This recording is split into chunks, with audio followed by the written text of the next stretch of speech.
মনে করেন যে বাংলাদেশে এখনো আপনার আনাচে কানাচে ফেসিবাদের অনেক মানুষ আছে, অনেক কিছু আছে।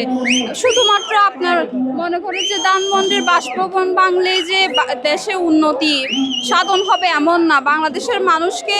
বাংলাদেশের উন্নতি সর্বাধিক উন্নয়ন সাধনের জন্য সবাইকে ঐক্যবদ্ধ হয়ে যে যার জায়গা থেকে সৎ থাকতে হবে। আর কি বলবো, মানুষ ব্যক্তিগত জীবনে সৎ না। না, আমার মনে হয় না এমন কোনো দল বাংলাদেশে আছে।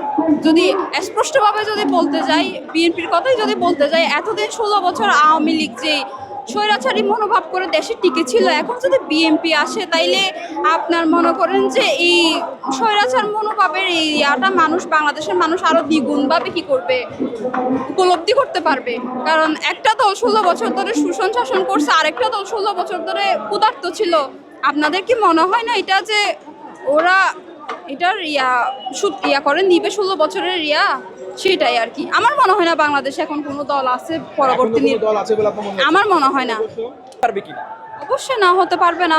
এগুলো দেখে অবশ্য ওদের শিক্ষা নেওয়া উচিত যে বাংলাদেশের মানুষ ঐক্যবদ্ধ হয়ে কি না করতে পারে। আপনারা জুলাই যে গণ অভ্যুত্থানটা হয়েছে ওটা থেকেই তো বোঝা উচিত যে মানুষ, বাংলাদেশের ছাত্র ছাত্রী জনতা সকল শ্রেণীর মানুষ ঐক্যবদ্ধ হয়ে যে 16 বছরের এই ফ্যাসিস্ট সরকারকে নামাইতে পারছে। ওদের এটা থেকে শিক্ষা উচিত। ওরা যদি শিক্ষা না নেয় তাইলে সেটা তাদের ব্যর্থতা।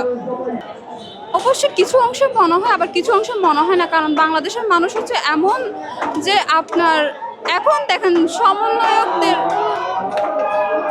আপনার মনে করেন যে বাংলাদেশের মানুষ এমন যে কোনো কিছু দিয়ে পেট ভরাইতে পারবেন না তাদের, বুঝছেন। এখনো অনেক কিছু আছে যে সামনে যদি সমন্বয়কদের যেমনে তারা এই সহযোগিতা করে করছিল, যে বাংলাদেশের সকল মানুষ মিলে সমন্বয়কদের একটা সহযোগিতা করছে বলেই ফেসিবাদের এই পতনটা হয়েছে, না হয় কিন্তু সম্ভব হতো না।